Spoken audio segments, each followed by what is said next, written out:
धुळे सोलापूर भागातील प्रभाग क्रमांक 26 येथील कल्याण नगर या चौकामध्ये कित्येक वेळेस जलवाहिनीचं वॉल्व खराब झाल्यामुळे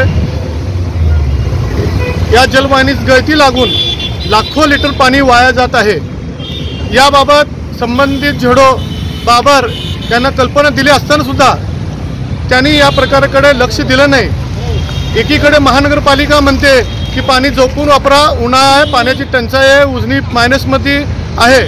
असे असताना लोकांना ज्ञान देण्यापेक्षा महानगरपालिकेच्या अधिकाऱ्यांनी कार्यतत्परता दाखवून ही जी गळती लागलेलं पाणी आहे, असे पाणी वेगवेगळ्या भागामध्ये लाखो लिटर पाणी वाहत जात आहे, तिकडे लक्ष द्यावं, मग लोकांना ज्ञान पाजावं। कारण आपण पाहत आहे 4-4 दिवस 8-8 दिवस नागरिकाला पिण्याचं पाणी मिळत नाही। असे असताना महानगरपालिका प्रशासन हे मस्तवाल अधिकारी या पाण्याच्या प्रश्नाकडे दुर्लक्ष करीत आहेत।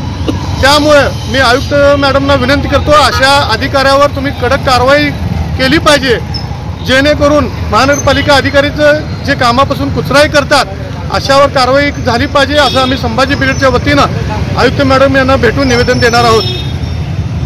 रहिवासी विश्वनाथ आमाणे महानगरातील पाणी हे गेल्या 8 दिवस झाला हे असा वाद आहे, लाखो लिटर जात आहे, याला कोणी दखल घेतला नाही, ना आमदार, ना खासदार, ना नगरसेवक, कोणीच नाही।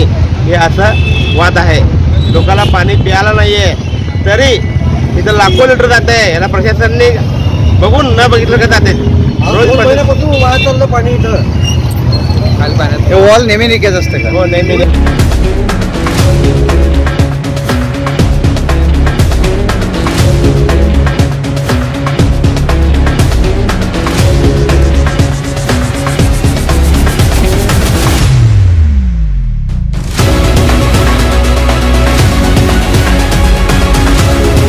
लोकदर्शन मराठी चॅनलला सबस्क्राइब करा, बेल बटनला क्लिक करा व लाईक करायला विसरू नका।